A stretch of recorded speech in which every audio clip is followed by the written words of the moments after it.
ჩვენს მიერ ყველა აქამდე განხილული დინება იყო წრფივი, რაც იმას ნიშნავს, რომ კონვექციურ წარმოებულში შემავალი არაწრფივი წევრი იყო ნულის ტოლი, რაც მნიშვნელოვნად ამარტივებდა ანალიზს და ჩვენ შედეგად შედარებით მარტივ გეომეტრიებში ამოცანას ხსნიდით, ვიღებდით საკმაოდ რეგულარულ პასუხს. სხვა საკითხია, რომ ეს ჩვენ მიერ მიღებული სტაციონარული ამონახსენი შეიძლება იყოს არამდგრადი და როგორც რეინოლდსის ექსპერიმენტებმა აჩვენა, იქ შეიძლება სინამდვილეში მდგრადობა დაერღვეს და ტურბულენტობა განვითარდეს, მაგრამ ყოველ შემთხვევაში თვითონ მათემატიკურად ამ დინებისთვის ან როგორც ამონახსნისთვის ჩვენ ვიღებდით რაღაც რეგულარულ, ასე ვთქვათ, ნორმალურ ანალიზურ გამოსახულებას და საქმე ის არის, რომ დინებების უმრავლესობაში ესეც არ სრულდება, როგორც კი საქმეში ჩაერევა არაწრფივობა, იმ წუთასვე სინამდვილეში ეს ამოხსნის ერთადერთობაც კი იკარგება ნავიესტოქსის განტოლებაში, ეს ასე ვთქვათ ცნობილი ფაქტია და იმის საილუსტრაციოდ რა ხდება რეალურად თუნდაც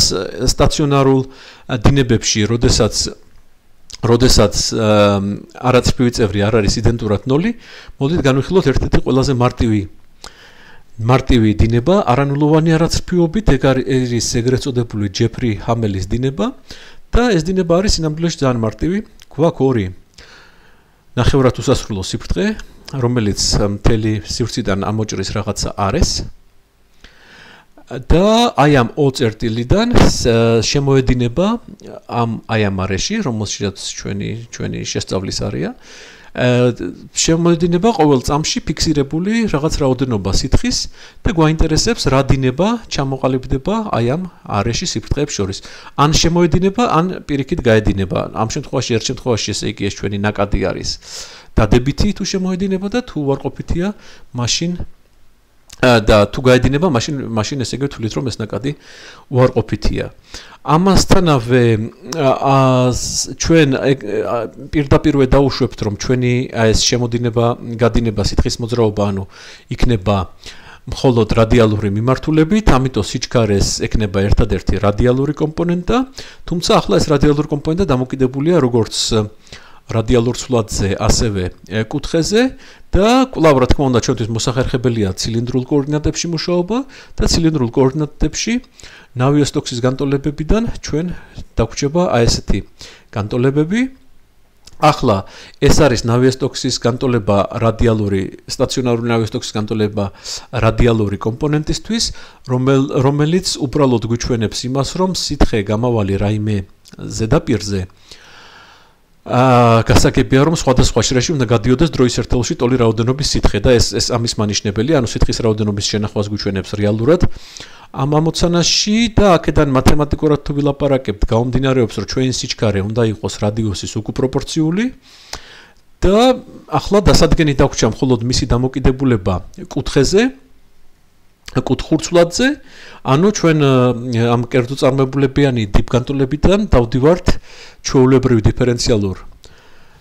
დიფერენციალურ განტოლებაზე, რომელსაც აქვს აი ამ f ფუნქციისთვის, კუთხური დამოკიდებულებისთვის აქვს შემდეგი სახე, გვაქვს მესამე რიგის და რაც ყველაზე მთავარია არაწრფივი წევრი, აი ეს წევრი, ასე ვთქვათ, არის აი ამის ეს წევრი არის აი ამ არაწრფივი წევრის ნარჩენი, ასე ვთქვათ. და აი ამ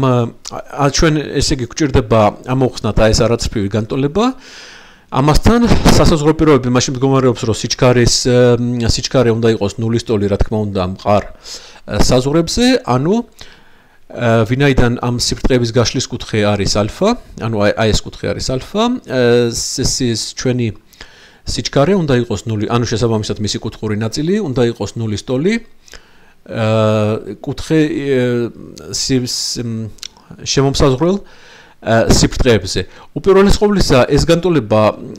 შესაძლებელია ერთხელ ვაინტეგროთ. ეხლა ეს როგორ ხდება ტექნიკურად, ეს ხდება იმით, რომ ეს უნდა გავამრავლოთ კიდევ ერთხელ ამ f ფუნქციაზე და შემდეგ ამის ინტეგრება ერთხელ მოსა შესაძლებელია. ამ დეტალებს მე არ ჩაუღრმავდები. ერთადერთი გადავიდეთ უგანზომილებო ცვლადებზე. რეინოლდსის რიცხვი განისაზღვრება როგორც გაშლის კუთხე გამრავლებული ამ ჩვენი ფუნქციის მნიშვნელობის მაქსიმუმზე, ჩვენი კუთხური დამოკიდებულის ფუნქციის მნიშვნელობის მაქსიმუმზე გაყოფილი კინემატიკური სიბლანტის კოეფიციენტზე, ასევე შემოვიღოთ ნორმირებული კუთხური ცვლადი, დავანორმიროთ იგი გაშლის კუთხეზე და შესაბამისად, ესე იგი ახლა ეს ჩვენი ახალი ცვლადი eta იცვლება -1-დან 1-მდე, ხოლო თავად კუთხური ნაწილი დავანორმიროთ მის მაქსიმალურ მნიშვნელობაზე და აი ამ ერთი ინტეგრების შედეგად ჩვენი ეს რა თქმა უნდა ისევ არაწრფივი განტოლება მიიღებს აი ესეთ სახეს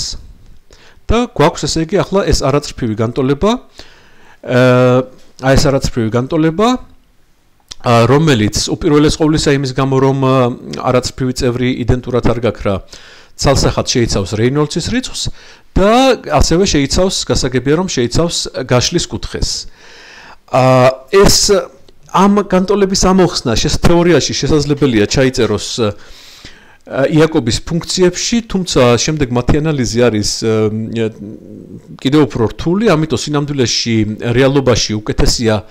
ამ განტოლების რიცხვითი ამოხსნა, ჩვენ არც ერთს გავაკეთებთ, არც მეორეს, ჩვენ ახლა გვჭირდება რეალურად განვიხილოთ ამ ამონახსნების ზოგადი სტრუქტურა და რა განსხვავებაა, როგორც კი რა განსხვავება შემოაქვს, პრინციპული განსხვავება შემოაქვს არაწრფიობას. ამ განტოლების ანალიზი უჩვენებს შემდეგს, რომ თუ კი ჩვენ განვიხილოთ, ხა გასაგებია რომ ამონახსნი დამოკიდებულია რეინოლდსის რიცხვზე და გაშლის კუთხეზე. მაგრამ ამონახსნებს აქვთ აბსოლუტურად სხვადასხვა სახე იმის მიხედვით, როგორია ეს როგორი მნიშვნელობები აქვთ აი ამ პარამეტრებს. და აი აქ ხედავთ, აი ამ სურათზე ხედავთ ტიპიურ ამონახსნებს. ესე იგი და აი აქ ხედავთ ამ პარამეტრულ სიფრთხეზე, რომელ პარამეტრების მნიშვნელობისთვის რეალიზდება, რომელი ამონახსენი რეალიზდება. უპირველეს ყოვლისა, ესე იგი რეინოლდსის რიცხვი, რახან ჩვენ ნაკადზე დავანორმირეთ რეინოლდსის რიცხვი უარყოფითი შეესაბამება გადინებას, რეინოლდსის რიცხვი დადებითი შეესაბამება ამ სითხის შემოდინებას ამ ორ სიფრთხეს შორის და ეს არის ტიპიური ამონახსნები და ჩვენ ხედავთ, რომ ამონახსნები არის აბსოლუტურად განსხვავებული, მაგრამ ეს კიდევ არაფერი. ეს აქ მოყვანილია მხოლოდ ამონახსნების ნაწილი, რომელიც არის მდგრადი, თუმცა ჯერ ესე იგი თავი რომ მოუყაროთ ამ ანალიზს შედეგი ის არის რომ ნებისმიერი ფიქსირებული პარამეტრების მნიშვნელობისთვის, ანუ ფიქსირებული რეინოლდსის რიცხვის და გაშლის კუთხისთვის ამ განტოლებას აქვს უსასრულო რაოდენობა სტაციონარული ამონახსენი, შემდეგ და ამ ამონახსნების თვისებები კარდინალურად იცვლება პარამეტრების ცვლილების დროს. აი ამ სიტუაციას, რომელიც დამახასიათებელია მთლიანად არაწრფივი სისტემებისთვის და რასაც ქვია ბიფურკაცია და ჩვენ ამ ცნებას ახლა განვიხილავთ მეტნაკლებად დეტალურად. აი ეს არის ტიპიური თვისება დამახასიათებელი არაწრფივი სისტემებისთვის, როდესაც პარამეტრის, ჩვენ შემთხვევაში რეინოლდსის რიცხვის მცირე ცვლილება იწვევს ამონახსენის დრამატულ ცვლილებას. და ეს არის როგორც უკვე ვთქვი, დამახასიათებელი მხოლოდ არაწრფივი სისტემებისთვის და იმაში რომ ზოგადად გავერკვეთ რა არის ბიფურკაცია, მოდით განვიხილოთ უმარტივესი ალგებრული განტოლება, აი ესეთი უმარტივესი ალგებრული განტოლება, სადაც ის რო არ დაიკარგოს კავშირი ჰიდროდინამიკულ ამოცანებთან, მოდით ეს A პარამეტრი მოცემული იყოს როგორც რაღაცა მუდმივი გამრავლებული, რაღაცა R პარამეტრს გამოკლებული იგივე R კრიტიკული პარამეტრი, ესე იგი აქ იდეა ის არის, რომ ჩვენ მოვახდინოთ იმიტირება რეინოლდსის კრიტიკული რიცხვის, ამიტომ რომ ჩვენი აღნიშვნები, ასე ვთქვათ, მაქსიმალურად ახლოს იყოს ამ მოდელური ამოცანის აღნიშვნები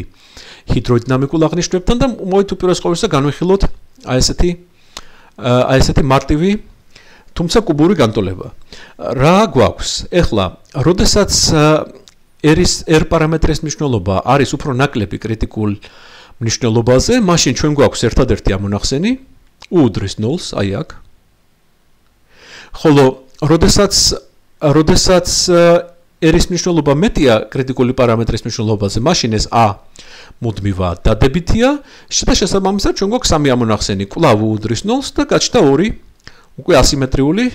ან ერთმანეთის შეუღლებული ამონახსნები. აი ესეთ დიაგრამას ქვია ბიფურკაციული დიაგრამა, როდესაც მოცემულია, ასე იგი, ამონახსნის ამონახსენის ტიპის დამოკიდებულება რაიმე ამოცანის პარამეტრზე და აი ამ გადასვლას, რომელიც აი R კრიტიკულში ხდება, ქვია ამ შემთხვევაში ფიცლისებური ბიფურკაცია, ანუ ჩვენ მქონდა ერთი ამონახსენი და ერთ რაღაც კრიტიკულ მნიშვნელობაში ის უცბად გაიყო და ამონახსნმა მთლიანად შეიცვალა თავისი სტრუქტურა, ანუ როგორც ეძახიან, მთლიანად შეიცვალა ტოპოლოგია. ეხლა განვიხილოთ აი ამ ალგებრული განტოლების, ასე ვთქვათ, შესაბამისი არაცრფივი დიფერენციალური განტოლება პირველი რიგის. ეს არის ძალიან ცნობილი ლანდაუს განტოლება, სწორედ ეს განტოლება ლანდაუმ შემოიტანა სწორედ იმისთვის, რომ როგორც მოდელური განტოლება ჰიდროდინამიკული არამდგრადობისთვის, ამიტომ ძალიან კარგად არის შესწავლილი. უპირველეს ყოვლისა, ის შესაძლებელია ანალიზურად ამოიხსნას, გასაგებია ხო ცვლადები ცალდება და ეს ინტეგრალები პრინციპში იღება, თუმცა ჩვენ ეს არ გვჭირდება, ჩვენ გვჭირდება ახლა ამ განტოლების თვისობრივი ანალიზი. ესე იგი, გვაქვს ეგეთი პირველი რიგის დიფერენციალური განტოლება და მას აქვს სამი მუდმივი ამონახსენი, რომელიც გასაგებია, რომ ამ განტოლების ამონახსნებს ემთხვევა, ხო? ზუსტად ასევე U უდრის 0-ს და როცა R ნაკლებია R კრიტიკულზე და შესაბამისი სამი ამონახსენი, იმიტომ რომ ესე იგი U უდრის ამ თითოეულ ამ მუდმივს არის ამ განტოლების ამონახსენი. გასაგებია მისთვის წარმოებული 0-ია, ხოლო ეს განტოლება იგივურად 0-ის ტოლია ამ მუდმივებისთვის. ახლა მოდით განვიხილოთ აი ამ ჩვენი მუდმივი ამონახსნების მდგრადობა. ამისთვის გავაკეთოთ ის, რასაც ჰიდროდინამიკაში ხშირად აკეთებენ და ჩვენი მომდევნო ანალიზის დროს ხშირად მიუბრუნდებით, განვიხილოთ ამ ამონახსენის მცირე შეშფოთება და ვნახოთ როგორ იქნება ამ ჩვენი მცირე შეშფოთების დროითი ევოლუცია. მაშასე შემოვიღოთ მცირე გადახრა აი ამ ჩვენი ამონახსნიდან. ხო, ამით ახლა ვიღებთ აი ესეთ გადახრას, ესე იგი ამონახსნისთვის ვიღებთ რომ ამონახსნი არის აი მუდმივ მნიშვნელობას დამატებული მცირე გადახრა. ვსვამთ აი ამ ჯამს აი ამ საწყის განტოლებაში და შეშფოთებების წრფივი ანალიზი გულისხმობს იმას, რომ ჩვენ შემოვიფარგლებით მხოლოდ აი ამ მცირე შეშფოთების მიმართ წრფივი წევრებით, ანუ ასე დროს ამბობენ, რომ ჩვენ ვსწავლობთ ჩვენი ამოცანის წრფივ მდგრადობას, ან ჩვენი ამონახსენის წრფივ მდგრადობას. მაშინ თუ კი აი ამას გავაკეთებთ ამ უსმაგივრად, ესე იგი ჩავსვამთ ამ მუდმივ ამონახსენს პლუს მცირე შეშფოთებას, სადაც ახლა უშტრიხი ნუ გავარჩევთ ამ მომენტში, რომელ შეშფოთებაზეა ლაპარაკი, იმიტომ რომ სინამდვილეში ფორმალიზმი მსგავსია. და ესე იგი ხსნით აი აქ ფჩხილებს აი კუბურ გამოსახულებაში და შემოვიფარგლებით მხოლოდ ნულოვანი და პირველი რიგის წევრებით. აი ეს არის ჩვენი შედეგი. ახლა ვინაიდან U არის საწყისი განტოლების ამონახსენი, აი ეს წევრი იდენტურად 0-ია, ეს პირველი წევრი და ვღებულობთ და ყველა უფრო მაღალი რიგის წევრი ჩვენ გადავყარეთ, იმიტომ რომ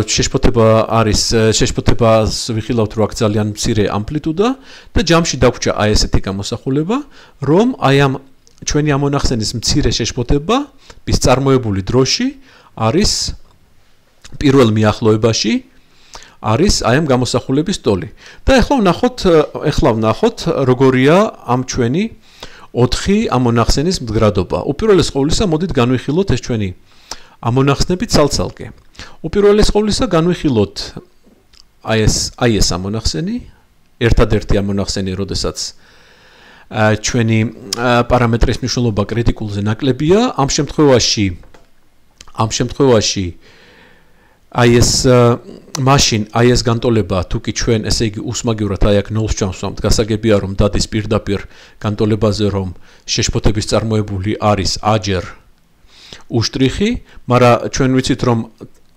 აი აქეთ არეში პარამეტრი არის 0-ზე ნაკრები, შესაბამისად თუ კი ჩვენ აი ამ ჩვენს ამონახსენს მცირე შეშფოთებას შევიტანთ ამ ამონახსენში, ეს მცირე შეშფოთება დაიწყებს ექსპონენციალურად ჩაქრობას. ასეთ შემთხვევაში ჩვენ ვიძახით, რომ ეს ამონახსენი არის მდგრადი. ანუ თუ კი რეალურად, თუ კი ჩვენ რაღაცა შეშფოთებას შევიტანთ და ისე რომ ამონახსენი გადაიხრება ამ მნიშვნელობისგან, ეს გადახრა დაიწყებს შემცირებას და სისტემა ისევ ასიმპტოტურად მივა აი ამ მდგომარეობაში. აი ამას მიანიშნებს ეს ისრები. ახლა გადავიდეთ მეორე შემთხვევის განხილვაზე, როდესაც R პარამეტრის მნიშვნელობა კრიტიკულზე მეტია, ანუ შესაბამისად ეს ჩვენი A პარამეტრი, ეს ჩვენი A პარამეტრი არის დადებითი. ასეთ შემთხვევაში ზუსტად ისეთივე ანალიზი, როგორც ჩვენ უკვე ჩავატარეთ, გვიჩვენებს, რომ ახლა მცირე გადახრა აი ამ ამონახსენის U-უდრის 0-ის მცირე გადახრა გამოიწვევს იმას, რომ ეს გადახრა ექსპონენციურად გაიზრდება დროში, ანუ თუ ჩვენ ამ ამონახს მცირეთი გადახვით, ის შეიძლება კიდევ უფრო და უფრო დაშორდეს აი ამ საწყის მუდმივ ამონახსენს, ხოლო ზუსტად ამ ჩვენი ორი დამატებითი ამონახსენისთვის ჩვენ მივიღებთ, რომ ამ ორი ამონახს ისევ, ესე იგი, იმისთვის რომ გავაანალიზოთ ეს შემთხვევა უსმაგივრად აი აქ უნდა ჩავსვათ შესაბამისი ამონახსენი პლუსით ან მინუსით, ვინაიდან კვადრატია მნიშვნელობა არ აქვს და მივიღებთ, რომ აი ამ მცირე გადახრის წარმოებული არის -2 ეს პარამეტრი, რომელიც დადებითია და თვითონ გადახრა. საიდანაც გამომდინარეობს, რომ მათი დროით ევოლუცია იქნება ექსპონენციალურად ჩაქრობადი, ანუ თუ კი ჩვენ გვაქვს აი ეს ამონახსენი და განვიხილავთ მის მცირე გადახრას, ჩვენ ნახავთ, რომ ეს გადახრა დაიწყებს დროში ექსპონენციალურად ჩაქრობას, ანუ ეს ამონახსენი არის მდგრადი, მისი მცირე გადახრა ასიმპტოტურად განოლდება. ეხლა რა მოხდა შედეგად? ჩვენ არა მარტო ქონდა ბიფურკაცია, ანუ პარამეტრის გარკვეული მნიშვნელობის ზღვარზე გადაბიჯებისას ჩვენმა ამონახსნამ მთლიანად შეიცვალა სტრუქტურა. არამედ ჩვენმა ამონახსენმა შეიცვალა მდგრადობა, აი ამ ამონახსენმა, რომელიც აი აქამდე იყო ერთადერთი და თანაც იყო მდგრადი, შეიცვალა მდგრადობა, ანუ ამის იქეთ ეს ამონახსენი მდგრადი აღარ არის, სამაგიეროდ გაჩნდა ორი ახალი მდგრადი ამონახსენი და აი ასეთი ტიპის მოვლენას ქვია, რომლის ყველაზე მარტივი ილუსტრაცია არის ეს ლანდაუს განტოლება, ქვია ეს ეგრეთ წოდებული ზ-კრიტიკული მდგრადობა. ანუ ეხა ჩვენს ჰიდროდინამიკასთან ანალოგიაზე რომ ვილაპარაკოთ, მართალია რეინოლდსის რიცხვი გასდა კრიტიკულ მნიშვნელობას და ეს პირველადი ამონახსენი გახდა არამდგრადი, მაგრამ ეს პირველადი ამონახსენი აქეთ უკვე გახდა არამდგრადი, მაგრამ მისმაგივრად ჩამოყალიბდა სხვა მეორადი მდგრადი დინებები და სწორედ ამას ქვია ზ-კრიტიკული მდგრადობა. გასაგებია, რომ ლანდაუს განტოლება, რომელიც ჩვენ განვიხილეთ, შეუდარებლად უფრო მარტივია ნავიას-სტოკსის განტოლებაზე, თუნდაც იმიტომ, რომ ის წარმოადგენს ჩვეულებრივ დიფერენციალურ განტოლებას და არაკერძო წარმოებულებიანს, მაგრამ რეალურად ის რაც ხდება და ის რაც ხდებოდა ჯეფრი ჰამელის ამოცანაში და ის რაც ხდება თითქმის ყოველთვის ლანდაუ ნავიას-სტოკსის განტოლებაში, როდესაც არაცფრივი წევრი არ არის იგივურად 0-ის ტოლი, არის სწორედ ეს, არანაირი თვისობრივი სხვაობა არ არის, ჩვენ ადგილი აქვს იმას, რომ ამონახსნი აღარ არის ცალსახა, ადგილი აქვს სხვადასხვა ტიპის ბიფურკაციებს და ერთი მდგომარეობიდან მეორეში გადასვლებს, ამასთან ეს ბიფურკაცია, ეს ფიცლისებური ბიფურკაცია, რომელიც ჩვენ განვიხილეთ, არ არის ერთადერთი, კიდევ არსებობს მინიმუმ 4-5 ბიფურკაციის ტიპი, მაგრამ ეს არ არის ჩვენთვის მნიშვნელოვანი. ჩვენთვის მნიშვნელოვანია ახლა იმ ფაქტის დაფიქსირება და გააზრება, რომ მაშინ, როდესაც ნავიას-სტოკსის განტოლებაში არაცრფივი წევრი რაიმე მიზეზის გამო არ არის იგივურად 0 ან ძალიან მცირე, სტაციონარული ამონახსნის მონახვაც კი პრაქტიკულად შეუძლებელია იმის გამო, რომ მათემატიკურად თუ ვიტყვით, ასეთი ამონახსნების რაოდენობა უბრალოდ როგორც წესი არის უბრალოდ უსასრულო. და ბოლოს რაც შეეხება ბიფურკაციას, ჩვენ სინამდვილეში რეალური ბიფურკაციის ერთი მაგალითი უკვე განვიხილეთ და ეს იყო სწორედ ეს ჩვენი ტეილორის გრიგლები, ეს სხვა არაფერია თუ არა სწორედ ბიფურკაცია, როდესაც რაღაცა პარამეტრის, ამ შემთხვევაში ტეილორის რიცხვის მნიშვნელობის მცირე ცვლილებისას სისტემის ყოფაქცევა დრამატულად და კარდინალურად იცვლება, ანუ რეალურად რა ხდება? სანამ ტეილორის რიცხვი მის კრიტიკულ მნიშვნელობაზე ნაკლებია, მაშინ ეს ამონახსენი, რომელიც ჩვენ მარტივად ვიპოვეთ, ეს ანალიზური ამონახსენი არის მდგრადი. როდესაც ტეილორის რიცხვი გადააჭარბებს კრიტიკულ მნიშვნელობას, ის კარგავს მდგრადობას, თუმცა თუმცა ასე შემდეგ სისტემა ნახულობს მდგრადობის ახალ მდგრად მდგომარეობას, რომელიც არის აი ესეთი ერთდროული ბრუნვა და თან აი ესეთი ტრიალი ამ ტეილორის გრიგლების სახით. ის რაც ჩვენ ლანდაუს ამოცანის მოდელზე განვიხილეთ, სინამდვილეში ეს არის ერთ-ერთი ყველაზე მძლავრი იარაღი სისტემის მდგრადობის განხილვის და სწორედ შემდეგ ნაწილში ჩვენ სწორედ გადავდივართ სხვადასხვა ტიპის ჰიდროდინამიკული არამდგრადობების შესწავლაზე. ჩვენი შესწავლა იქნება ძირითადად წრფივი, აი თვისობრივად არ იქნება განსხვავებული იმისგან, რაც ჩვენ იმ ანალიზგან, რომელიც ჩვენ ჩავატარეთ ლანდაუს განტოლების შემთხვევაში, ანუ ჩვენ ავიღებთ რაღაცა მდგომარეობას, შევისწავლით მის მდგრადობას და შევისწავლით მის თვისებებს და აქვე არის მნიშვნელოვანი იმისი აღნიშვნა, რომ გასაგებია, რომ სისტემის მდგომარეობა შეიძლება იყოს მდგრადი, შეიძლება არამდგრადი, აქედან გამომდინარე თუ სისტემის წონასწორული მდგომარეობა მდგრადია, მაშინ მცირე გადახრისას სისტემა ცდილობს გასაგებია დაუბრუნდეს ამ მდგომარეობას და ასეთ შემთხვევაში ჩვენ გვაქვს წონასწორობის მდგომარეობის მახლობლად გარკვეული რხევები, ანუ უწყვეტი გარემოს შემთხვევაში ეს რხევები ტალღების სახით ვრცელდება, ანუ ჩვენ გვაქვს უწყვეტ გარემოში ტალღები, ხოლო არამდგრად შემთხვევაში ჩვენ გვაქვს არამდგრადობები, თუმცა წრფივი ტალღებისა და წრფივი არამდგრადობების შესწავლის ტექნიკას შორის არანაირი სხვაობა არ არის. ჩვენ ნებისმიერ შემთხვევაში უნდა იქნას აღებული რაიმე საწყისი კონფიგურაცია და შესწავლილი იქნას მცირე წრფივი გადახრები ამ მდგომარეობიდან და შემდეგ თუ კი ახლა ესენი მდგრადია, ჩვენ მაშინ სავარაუდოდ მივიღებთ გარკვეული ტიპის ტალღებს, რომელიც ამ გარემოში ვრცელდება, ხოლო თუ წონასწორობა არამდგრადია, ჩვენ მივიღებთ რაიმე არამდგრადობას. ამიტომ ჩვენ ახლა გადავდივართ სწორედ წრფივი შეშფოთებების შესწავლაზე და ეს პროცესი იქნება ასე ვთქვათ რახან ტექნიკის თვალსაზრისით რაიმე პრინციპული განსხვავება არ არის, ეს პროცესი იქნება პარალელური. ჩვენ შევისწავლით ერთის მხრივ ჰიდროდინამიკულ არამდგრადობებს, რომელსაც ძალიან პრინციპული მნიშვნელობა აქვს ტურბულენტობის გაჩენაში და სხვადასხვა ბევრ ფიზიკურ პროცესში, მაგრამ პარალელურად